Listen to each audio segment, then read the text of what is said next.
You are lost in the woods.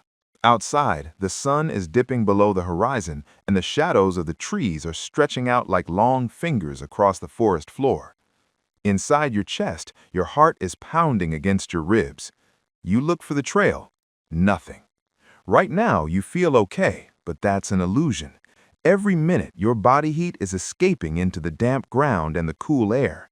In a matter of hours, the temperature will plummet. If it's freezing in the woods, your body will eventually be freezing too. Most people panic. They start sprinting through the brush or huddling under a single thin jacket, waiting for help that might be miles away. But not you. Today, I'm going to show you exactly how to turn the deep woods into a survival stronghold. We're going to talk about the life pod strategy, the science of the internal furnace, and the mistakes that lead to hypothermia.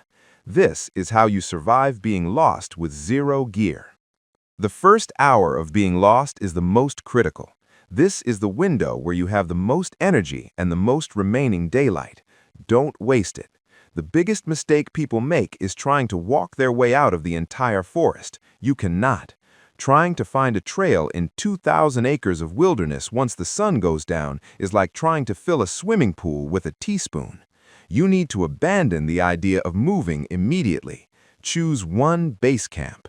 Ideally, this is a small area with natural windbreaks. If you are on a slope, go higher up. Cold air settles in the valleys. If you have a spot that faces the south, take it. The sun, even on a cloudy day, provides a small amount of radiant heat.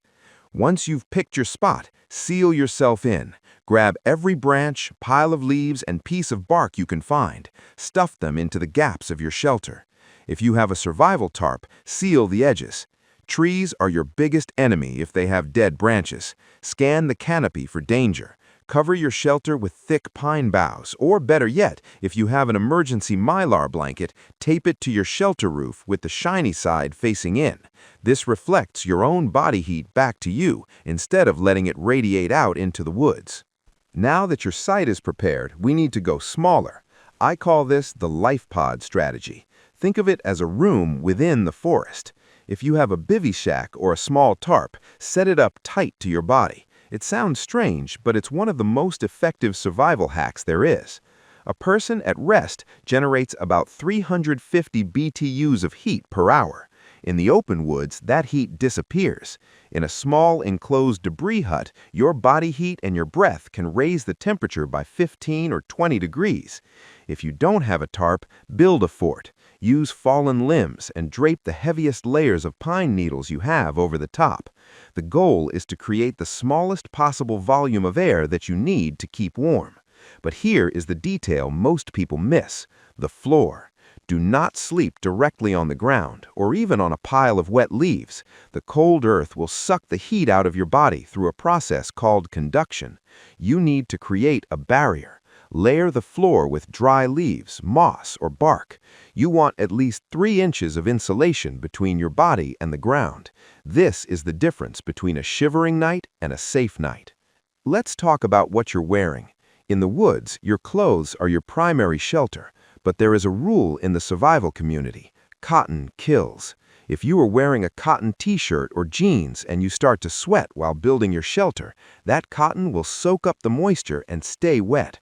Cotton loses all its insulating ability when it's damp, and it will actually pull heat away from your body 25 times faster than dry air. You need the 3-layer system. Layer 1 is your base layer, like merino wool, which wicks moisture away from your skin. Layer 2 is your insulating layer, like a fleece or wool sweater, designed to trap dead air your body has warmed up. Layer 3 is your shell, a jacket that prevents that trapped warm air from being blown away. And keep your head covered. You lose a significant amount of heat through your head because it has high blood flow and very little fat for insulation. Put on a knit cap and leave it on even when you sleep. Your body is a chemical heater, and a heater needs fuel. While you are lost, your metabolism will naturally speed up as it tries to maintain your core temperature. This is not the time for a diet. You need high-calorie, high-fat foods. Fats take longer to digest, which keeps your internal furnace burning for hours. Eat peanut butter, nuts, or chocolate. One of the best pro tips for surviving a cold night in the woods is to eat a high-protein, high-fat snack right before you go to bed. The process of digestion, specifically thermogenesis, will actually raise your internal temperature slightly while you sleep. And watch your hydration. It's easy to forget to drink water when it's cold, but dehydration makes your blood thicker and your circulation worse, which makes your hands and feet freeze faster. Whatever you do, do not eat snow. It takes an incredible amount of energy for your body to melt snow and bring it to body temperature. You will drop your core temp and bring on hypothermia. If you need water, you must melt the snow first using an external heat source. Now, we have to talk about the dangers that come from trying too hard to stay warm. Every year, people die in the wilderness, not from the cold, but from poor fire management or carbon monoxide. When you're desperate and shivering, a fire inside your shelter looks like a lifesaver. It isn't. It can be a death sentence. Never under any circumstances build a fire inside a small, unventilated debris hut. Smoke and carbon monoxide are odorless and invisible. It will put you to sleep and you will never wake up. If you are using a candle or a small fire, you must have ventilation. You need to allow for air exchange. I know, letting air sounds crazy when it's sub-zero, but fresh oxygen is more important than those 3 degrees of heat. While you are focusing on your own survival, don't forget to make yourself visible. A hidden shelter is a nightmare for search and rescue. If you find a clearing, use it. Moving signals are much harder to miss than standing still. Open up your shelter area to allow rescuers to see your base camp.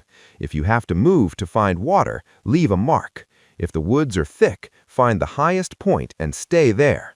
If there's no way out, the safest thing to do is find a central location and stay put. Surviving being lost in the woods is a mental game as much as a physical one. It's about staying dry, staying small, and staying fueled. Don't wait until you're lost to prepare. Have your survival kit ready, the Mylar blankets, the wool socks, and the high-calorie snacks. When you realize the trail is gone, you won't be scrambling in the dark, you'll be executing a plan.